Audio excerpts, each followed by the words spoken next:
FET graduates who are awaiting placements.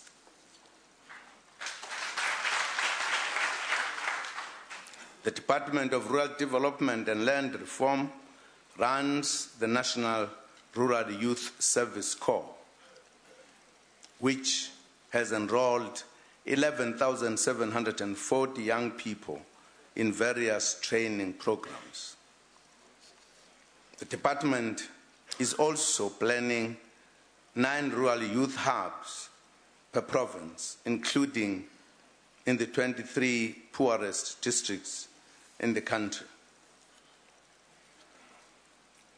We will also use the expanded public works program and the community work program to absorb young people. Working together, we will find a solution to youth unemployment. Honorable members, we identified tourism as one of our job drivers. Tourist arrivals grew at an impressive 10.7% between January and September 2012, which is higher than the global average of 4% for last year. Ironically, the very success of South Africa's national conservation effort, resulting in over 73% of the world's rhino population being conserved here, has resulted in our country being targeted by international poaching syndicates. We are working with recipient and transit countries such as Vietnam, Thailand, and China, and are intensifying our efforts to combat this increasing scourge. Honorable Speaker, Honorable Chairperson, mining, which is historically the backbone of the economy, has faced difficulties in recent months. Last year, the sector was hit by wildcat strikes and the tragedy in Marikana, where more than 44 people were killed. We established an interministerial committee made up of senior cabinet ministers to assist families during that difficult period. The Judicial Commission of Inquiry, led by Judge Ian Faram, continues its work. Through working together, we were able to restore social stability in the area. Government labor in the form of COSATU, NAGTU, and FEDUSA, Business Unit South Africa, Black Business Council, and the community sector met in October and reached an understanding which laid the basis for a return to work across the mining industry. In particular, we agreed to work together to strengthen collective bargaining, to address the housing problems in the mining towns, to support the National Infrastructure Program, to address youth unemployment, and to identify measures to reduce inequalities. Work is underway, and the team will report in due course with specific plans for Rustenburg, Lephalale, Emalahleni, West Rand, Welkom, Klerksdorp, Bugersfort, Sleurport, Carletonville, and Merdenburg. 2 weeks ago, I had a meeting in Pretoria with Sir John Parker, the chairman of Anglo-American, to discuss the reported plans to restructure and retrench 14,000 workers at Anglo-American Platinum. I said we would assist as government with the ultimate objective of saving jobs. Compatriots, honorable members, we believe that at a policy level, we have managed to bring about certainty in the mining sector. The nationalization debate was laid to rest in December at the ruling party's national conference.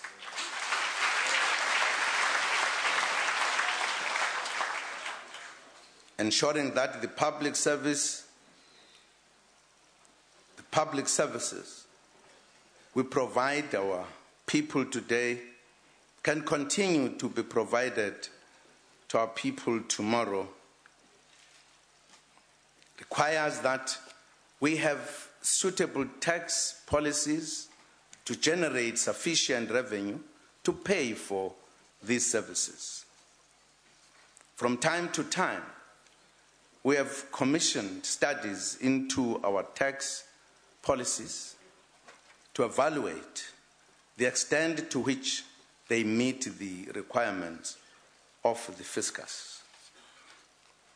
Later this year, the Minister of Finance will be commissioning a study of our current tax policies to make sure that we have an appropriate revenue base to support public spending.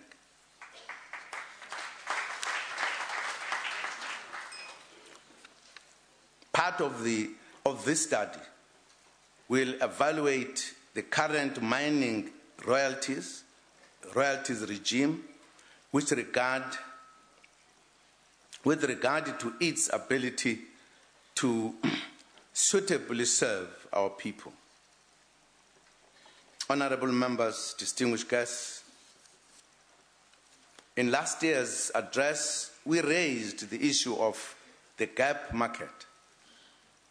The people who earn too much to qualify for an RDP house and too little for a bank mortgage bond. From April 2012 to December 2012, provincial departments committed a budget of 126 million rand of the Human Settlements Development Grant for this program, known as the Finance-Linked Individual Subsidy Program. The money is being used through the National Housing Finance Corporation, which has been appointed to deliver houses to people within the gap market in 12 registered projects. A total of 70 million rand of this amount has been used to date. Projects include Warmer Link in the Eastern Cape, Lady Selborne, Nel Mapias, Bohlabela, Borwa, Cosmo City, and Kleinhof in Gauteng, Intabazwe Corridor, housing in the Free State, and Seraling in Northwest, Selarain in Northwest.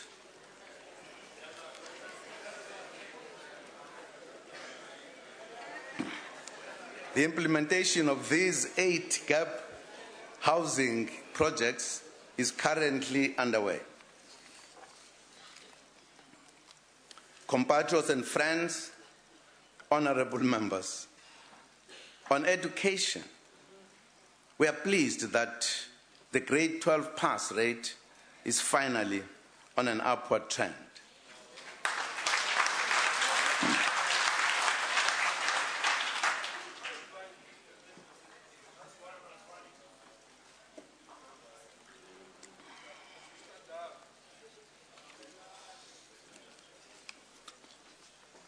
We congratulate the class of 2012, their teachers, parents, and communities for the continued improvement. We congratulate the top province for 2012, Gauteng,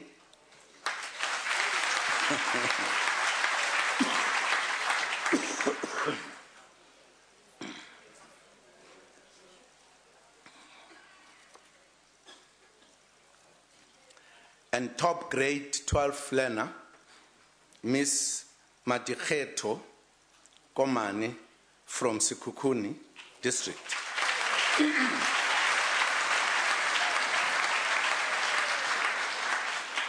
In Limpopo, who is our special guest.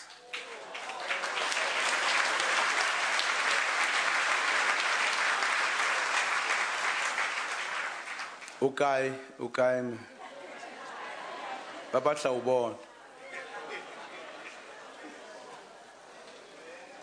Okay. Honorable members, the annual national assessments in our schools have become a powerful tool of assessing the health of our education system. We welcome the improvement each year in the ANA results, but more must be done to improve maths, science, and technology. The Department of Basic Education will establish a national task team to strengthen the implementation of the mathematics, science, and technology strategy. We urge the private sector to partner government through establishing, adopting, or sponsoring maths and science academies or Saturday schools. Compatriots, we are pleased with the growth of our early childhood education programs, including Grade R. We are also pleased with our adult education program, Kari Gude, which has reached more than 2.2 million people between 2008 and 2012 and 2011.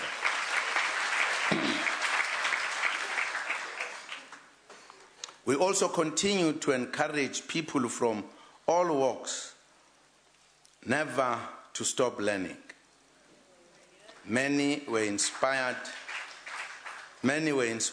when accomplished musician and my special guest, Mr. Sipho Hotsix Mabuse,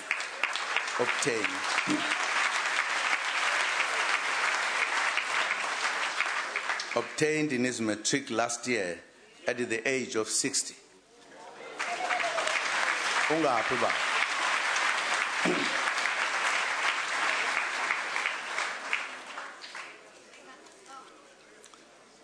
Honorable members, we declared education as an apex priority in 2009.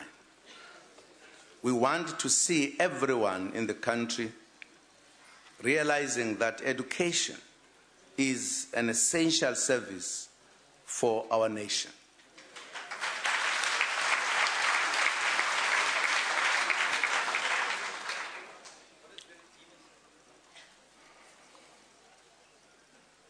By saying education is an essential service, we are not taking away the constitutional rights of teachers as workers, such as the right to strike.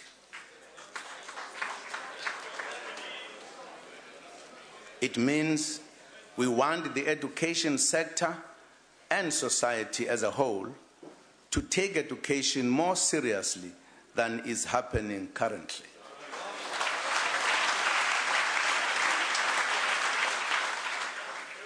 All successful societies have one thing in common. They invested in education.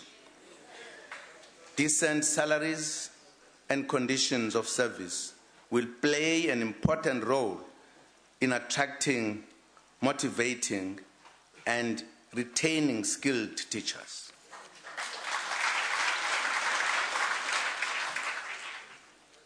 In this regard, we will establish a Presidential Remuneration Commission which will investigate the appropriateness of the remuneration and conditions of service provided by the state to all its employees.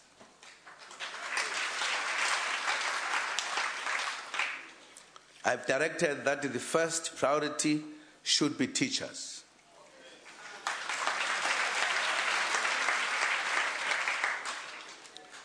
The Commission will also assess the return on investments.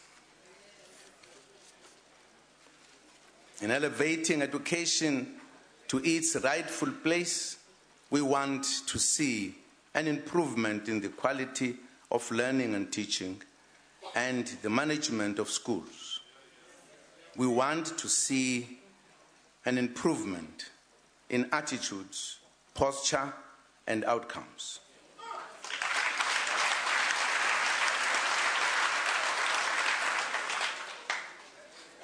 Working with educators, parents, the community, and various stakeholders, we will be able to turn our schools into centers of excellence.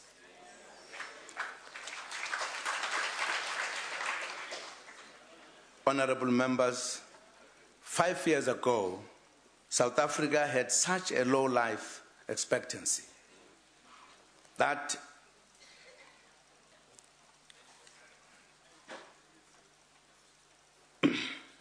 suggested that by 2050, our life expectancy would have been exactly where it was in 1955.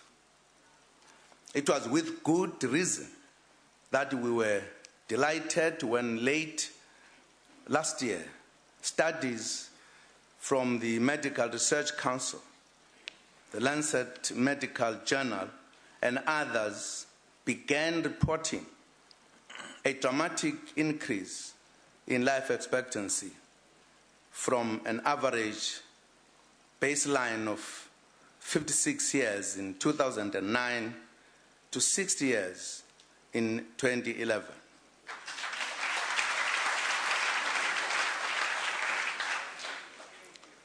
These results also noted significant increase in infant and under 5 mortality.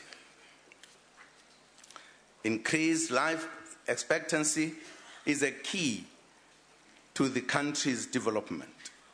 People are returning to work, they are being productive economically and socially. The family structure is increasingly stable, and parents have longer and are able to take care of their children. We should not become complacent in light of these achievements. Given the high co-infection rate between HIV and TB, we have integrated these services. Work is also continuing on the research side.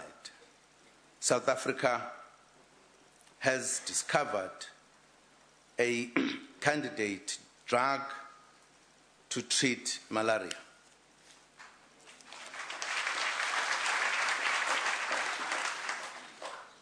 In addition, researchers at the Center of the AIDS Program of Research in South Africa, consortium, also discovered broad neutralizing antibodies against HIV.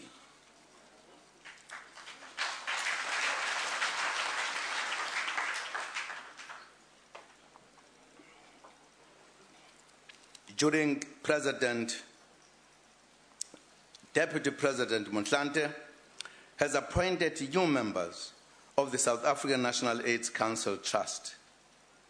We congratulate the team, which is led by retired Judge Zak Yaqub as chairperson.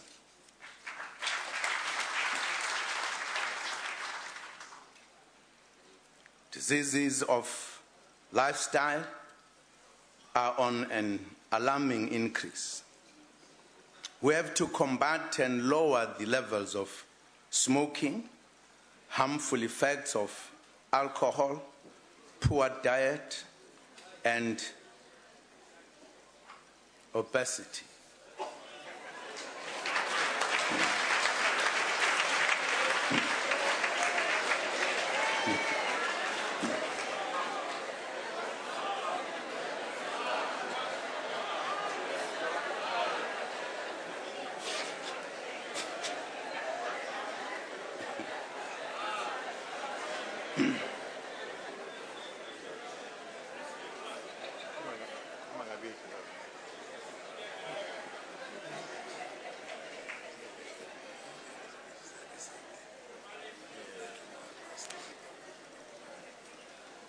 Honourable Speaker, I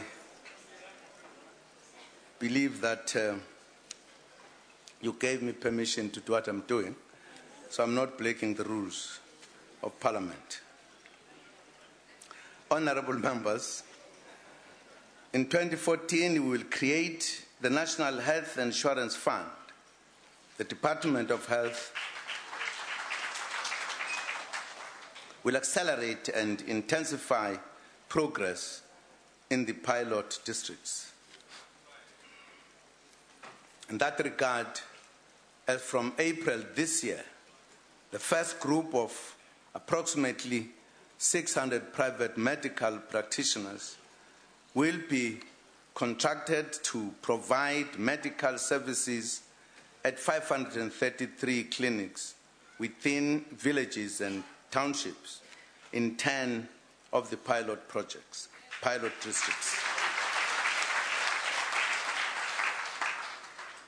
Compatriots and friends, in June, we will mark the centenary of the 1913 Land Act, which turned black people into wanderers, laborers, and pariahs in their own land.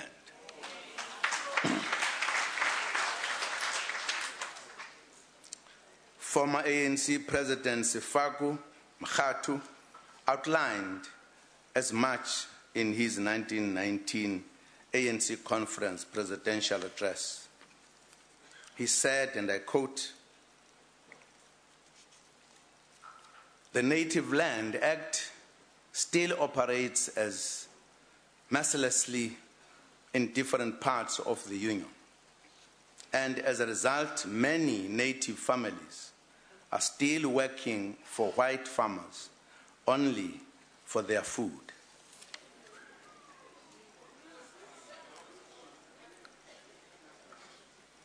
We are also honored in this year of the anniversary of the 1913 Land Act to have present among us Mrs. Nhanchengo Beauty Mkhize, one of the veterans who, together with her husband, Sol Mkhize, led the struggle against forced removals in Driefontein and Dagasdal in the present Mpumalanga province.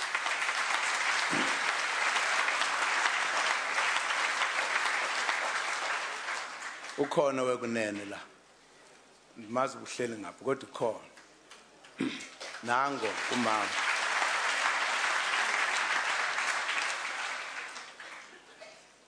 The land question is a highly emotive matter. We need to resolve it amicably within the framework of the Constitution and the law. I received a message on Facebook from Tulani Zondi, who raised his concern about the slow pace of land redistribution. He said, and I quote him, "Mr. President, as we are commemorating 100 years since the Land Act of 1913 was introduced to dispossess the African majority,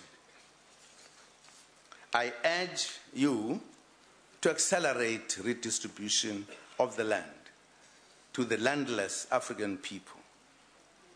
When we do the redistribution, we need to be mindful of food security, training and mentorship of emerging black commercial farmers must take place," unquote.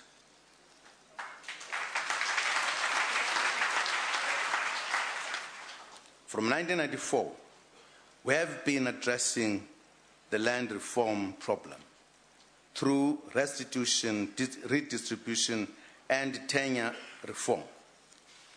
As stated before, we will not be able to meet our redistribution targets. Government's mid-term review last year revealed a number of shortcomings in our land reform implementation program. We will use those lessons to improve implementation. Firstly, we must shorten the time it takes to finalize a claim.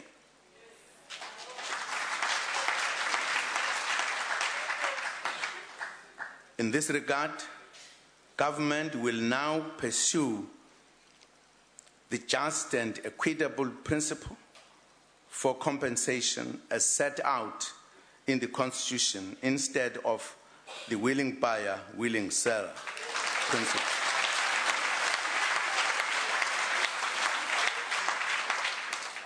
Which forces the state to pay more for land than the actual value. Secondly, there are proposed mechanisms to the Restitution of Land Rights Act 1994 in order to provide for the reopening of the lodgement of restitution claims by people who missed the deadline of December 31st, 1998. Also to be explored are exceptions to the June 1913 cut-off date to accommodate claims by the descendants of the Khoi and San.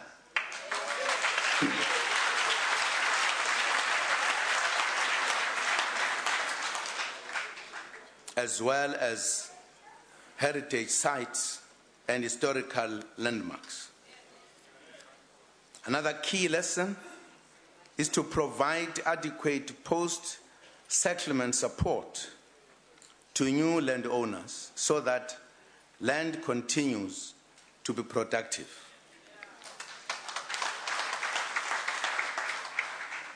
We also need to provide better incentives for commercial farmers that are willing and capable of mentoring smallholder farmers.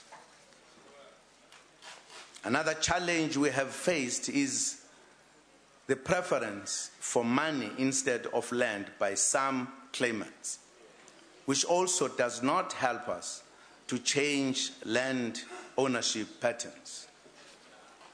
As part of the presidency stakeholder engagement program ahead of the State of the Nation address, Deputy President Motlanthe held a meeting with both farmers and farm workers in Paarl on Tuesday. Stakeholders agree that there should be peace and stability in the agriculture sector, and that the living and working conditions of farm workers should be improved urgently.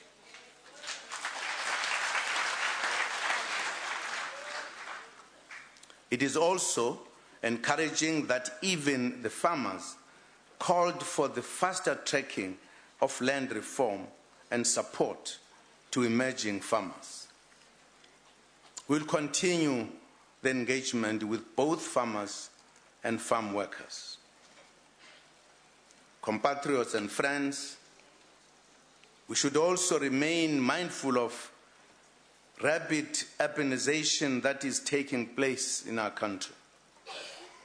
The census statistics reveal that 63% of the population are living in urban areas. This is likely to increase to over 70% by 2030. Apartheid spatial patterns still persist in our towns and cities. Municipalities alone cannot deal with the challenges. We need a national approach. While rural development remains a priority of government, it is crucial that we also develop a national integrated urban development framework to assist municipalities to effectively manage rapid urbanization. As part of implementing the National Development Plan, all three spheres of government need to manage the new wave of urbanization in ways that also contribute to rural development. Honorable members, improving the status of women remains a critical priority for this government.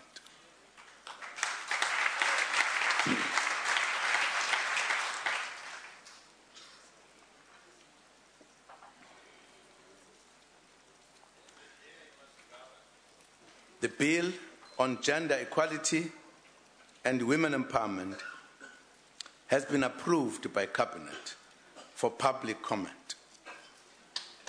The bill criminalizes practices that have adverse effects on women and girls.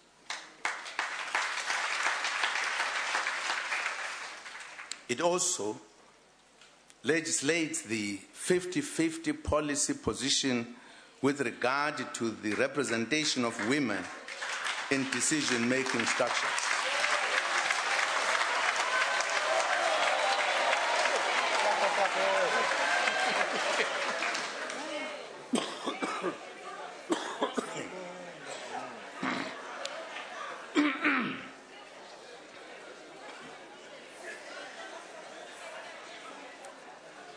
It also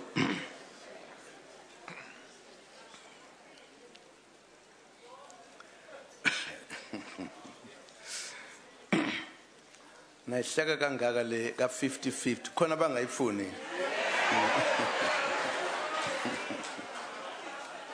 Honorable members, the brutal gang rape and murder of Anine Poison and other women and girls in recent times has brought into sharp focus the need for unity in action to eradicate the scourge.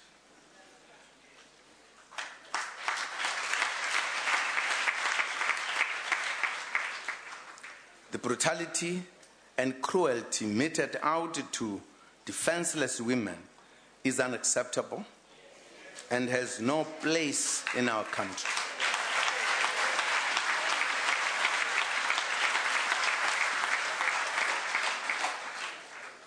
Last year, the National Council on Gender-Based Violence was established.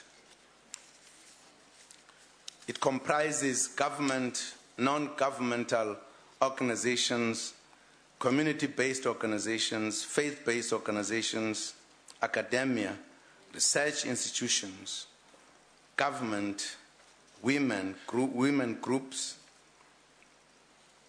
and representation from women, children, and persons with disabilities. We urge this coordinating structure to make the campaign of fighting violence against women an everyday campaign.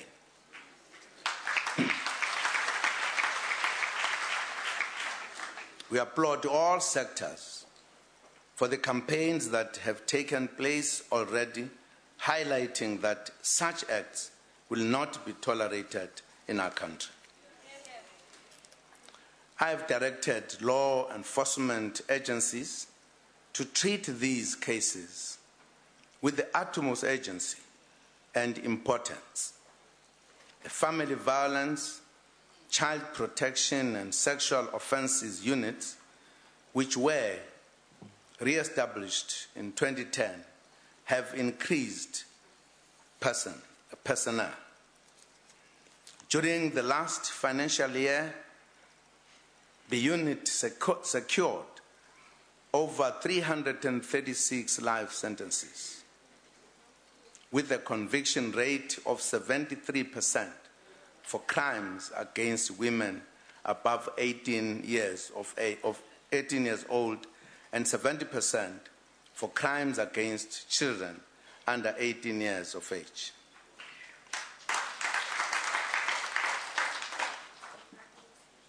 Masipunkule, sisebenze sonke, silwe nalenkinga esibhekene nayo yabantu abadlwengula omame nezingane, ngisho nezalukazi imbala, ihlazo nobunswela boya lobu.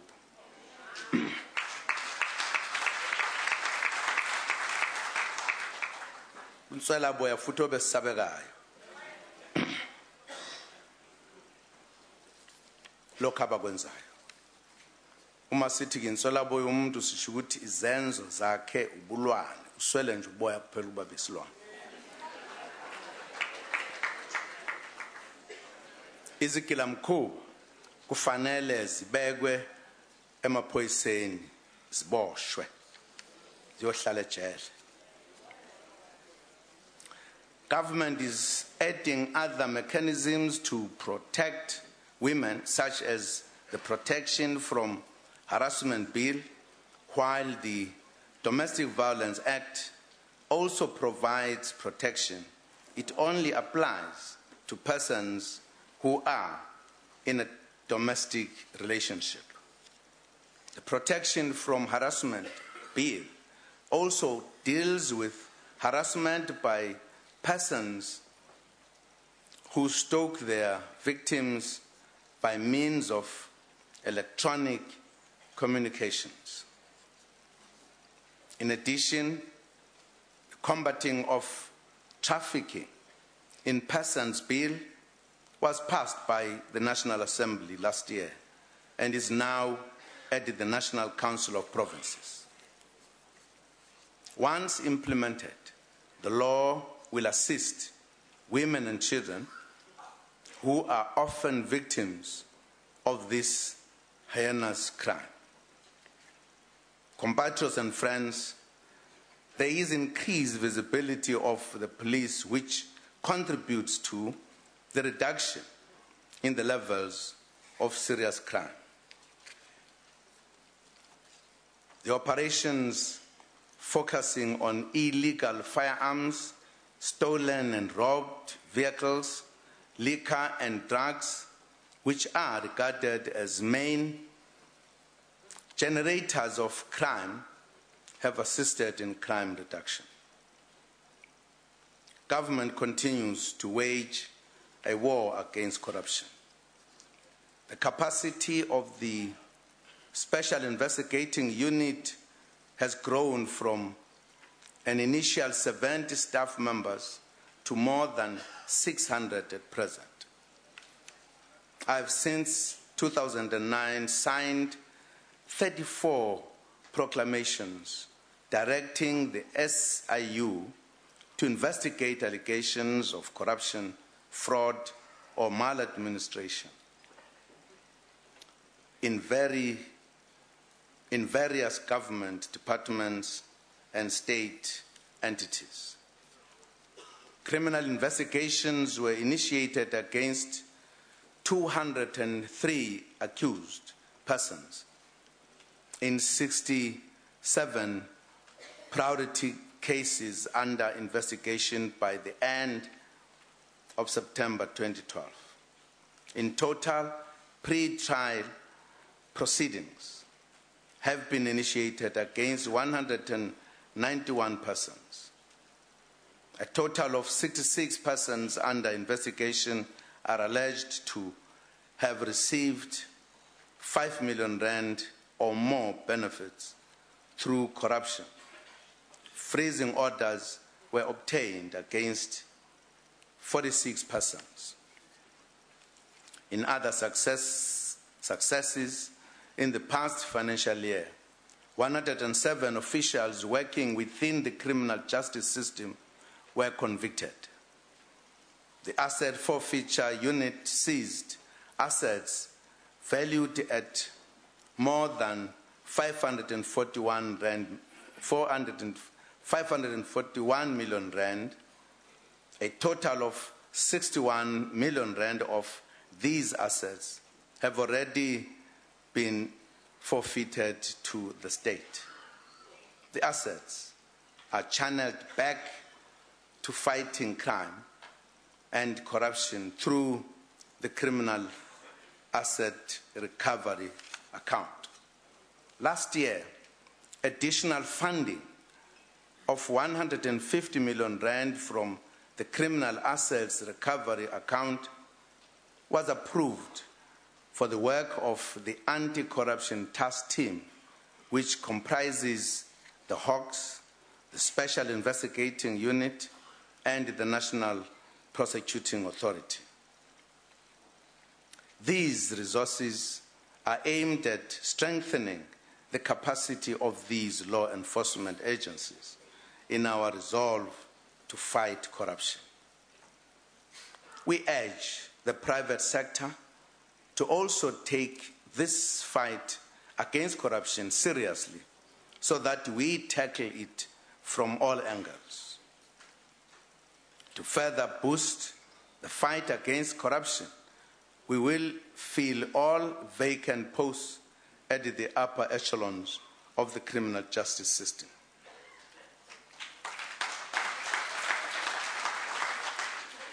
Compatriots and friends, honorable members, there are some lessons from Marikana and other incidents that we cannot allow to recur in our country.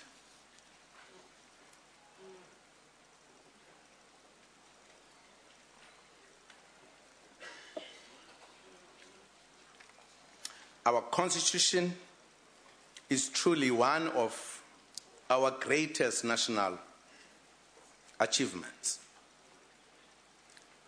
Everything that we do as a government is guided by our Constitution and its vision of the society we are building. We call on all citizens to celebrate, promote, and defend our Constitution. Our Bill of Rights guarantees that, and I quote, everyone has the right peacefully and unarmed to assemble, to demonstrate, to picket, and to present petitions, unquote. We therefore call on our people to exercise their rights to protest in a peaceful and orderly manner. It is unacceptable when people's rights are violated by perpetrators of violent actions, such as actions that lead to injury and death of persons, damage to property, and the destruction of valuable public infrastructure. We are duty bound to uphold, defend, and respect the Constitution as the supreme law of the Republic. We will spare no effort in doing so.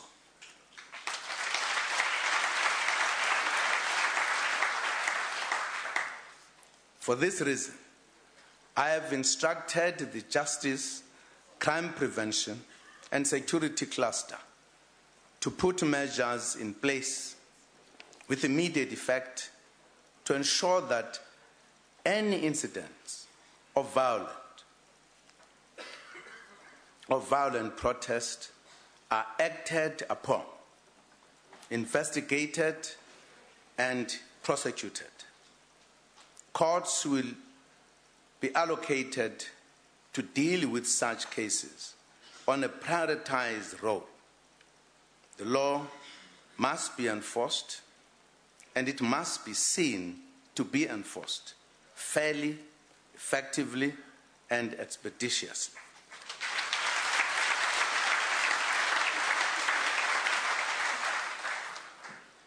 The citizens of our country have a right to expect that their democratic state will exercise its authority in defense of the Constitution that so many struggled so long and hard for. We cannot disappoint this expectation. The JCPS cluster has therefore put measures in place at national, provincial, and local level to deal with such instances effectively. Let me hasten to add that government departments at all levels must work closely with communities and ensure that all concerns are attended to before they escalate.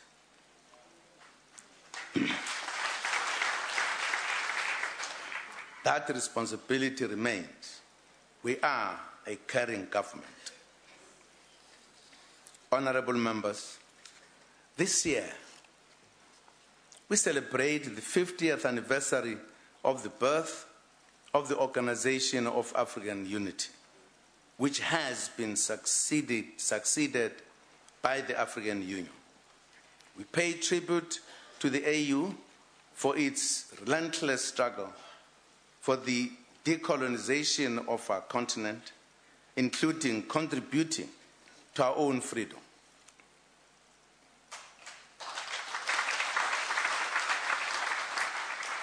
We'll continue to work for a stronger and more effective organization of our union.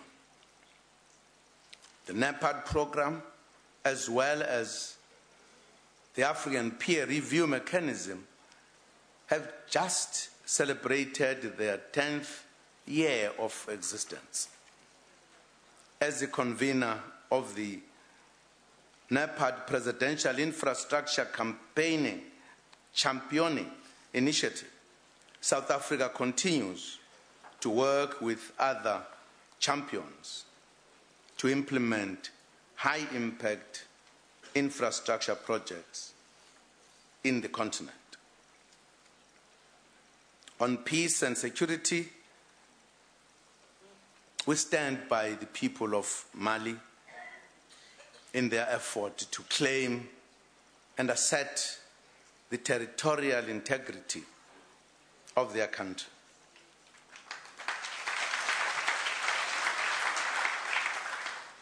We urge the leadership in the Central African Republic, Guinea-Bissau, and Somalia to continue their march towards lasting peace for the sake of their people. We remain firmly opposed to unconstitutional change of government.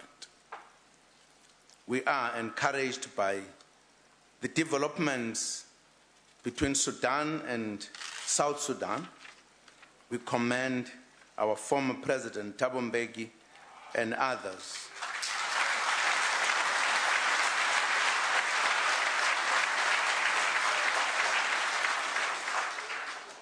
and other members of the AU high-level panel for the dedicated manner in which they have been working with the two sides. We are in solidarity with the DRC as the country battles the menace of its security.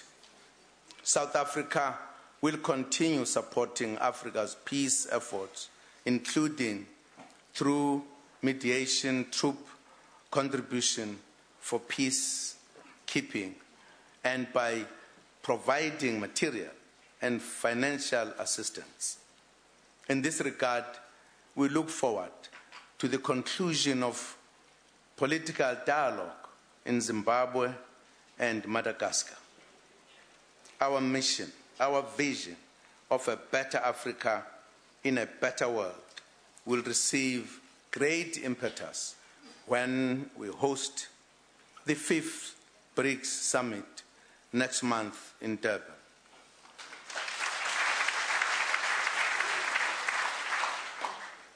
We are inspired by the exponential growth of bilateral relations diplomatically and economically between South Africa and other BRICS countries. Strengthening North-South relations remains central to our foreign policy agenda. We reaffirm our partnership with countries of the North, especially the USA, Europe, and Japan.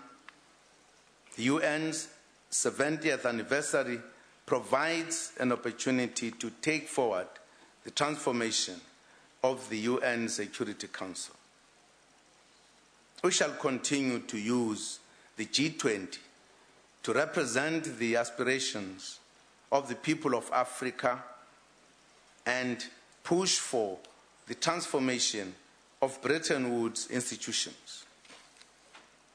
South Africa's internationalism has a strong element of solidarity to it.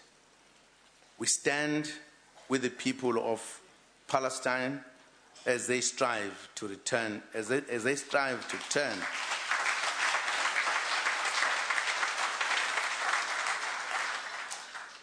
a new leaf in their struggle for their right to self-determination.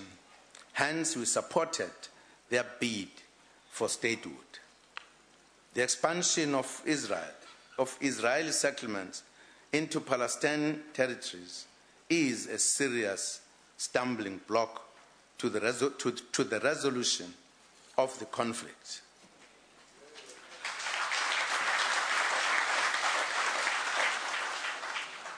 The right of self-determination for the people of Western Sahara has to be realized. We remain firm in our call for the lifting of economic embargo against Cuba.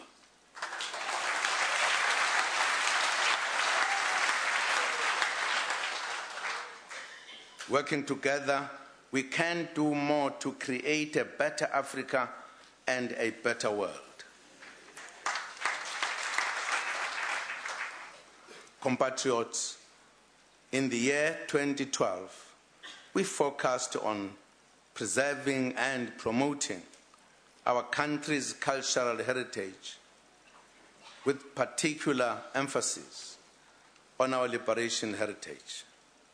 We also hosted a historic national summit on social cohesion, focusing on building a socially inclusive, caring, and proud nation. In the implementation of our program, we will work with our social cohesion advocates, eminent South Africans drawn from a variety of sectors within our society. We are proud to have in our midst this evening two of our eminent social cohesion advocates, Judge Yvonne Mkhoro and Advocate George Bizos.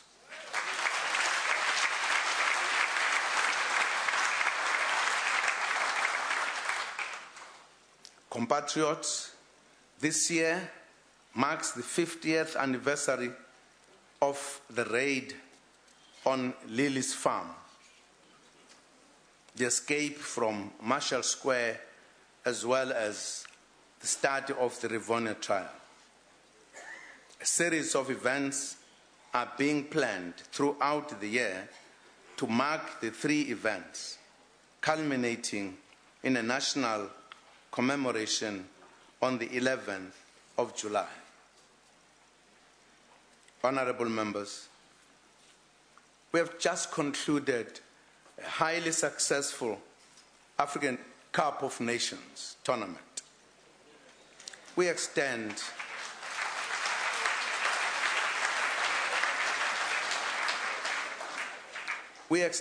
heartily congratulations to the African champions, the Federal Republic of Nigeria, and also to all participating teams for their contribution to showcasing the standard of African football.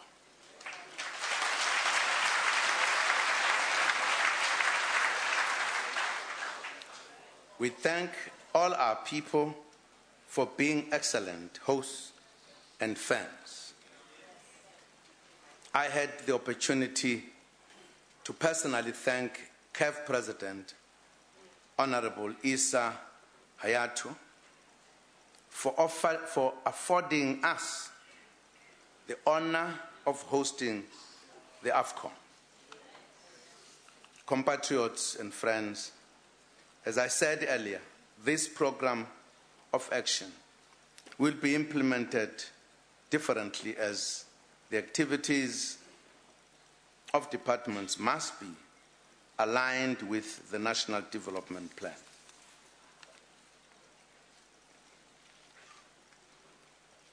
Compatriots, before concluding, let me take this opportunity to extend our heartfelt condolences to the family of struggle stalwart and prominent human rights lawyer, Comrade Phyllis Naidu, who passed on today.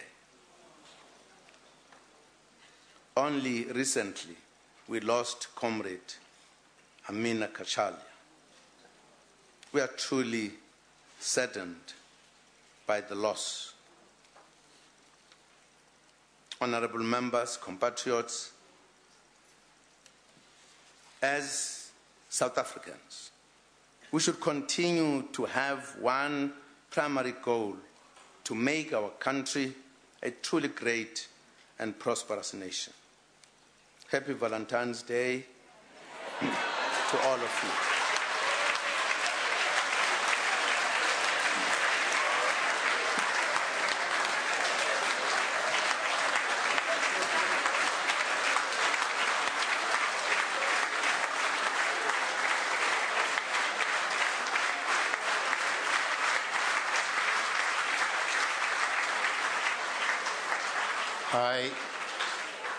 I thank the Honorable President for his State of the Nation address. Over to you. Order. Honorable members, may you take your seats in the gallery, please. Order.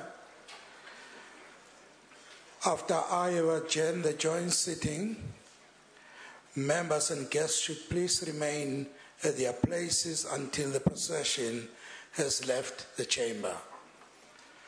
The procession, led by the Sergeant at Arms and the usher of the Black Rod, will leave the chamber in the following order: the Speaker of the National Assembly, Chairperson of the National Council of Provinces, the President, Deputy Speaker of the National Assembly, the Deputy Chairperson of the National Council of Provinces, the Deputy President, the Secretary to Parliament.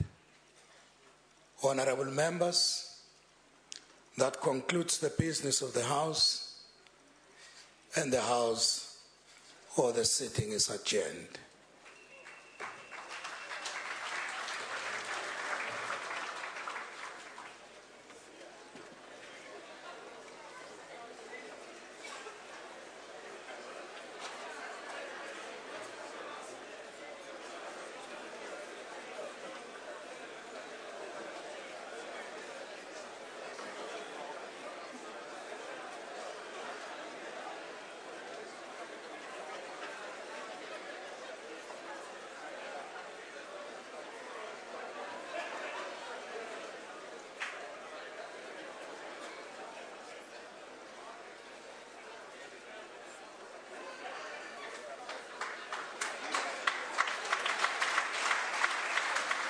Well, our first response to the President's speech will come from the Freedom Front Plus.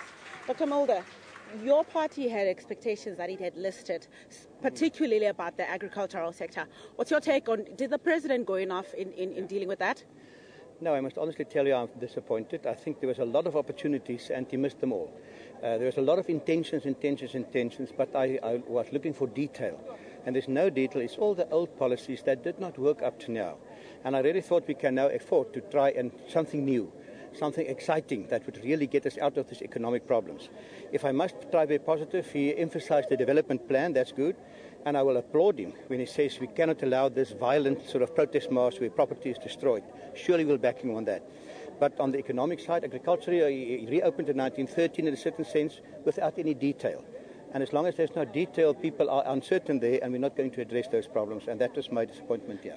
Thank you, sir. That's Dr. Mulder from the Freedom Front Plus.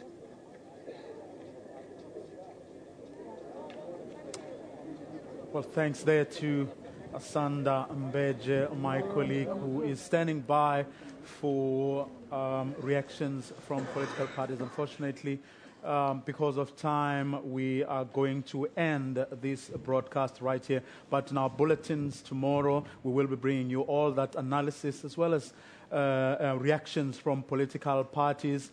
For now, though, we've come to the end of this broadcast. Thanks very much for watching and good night.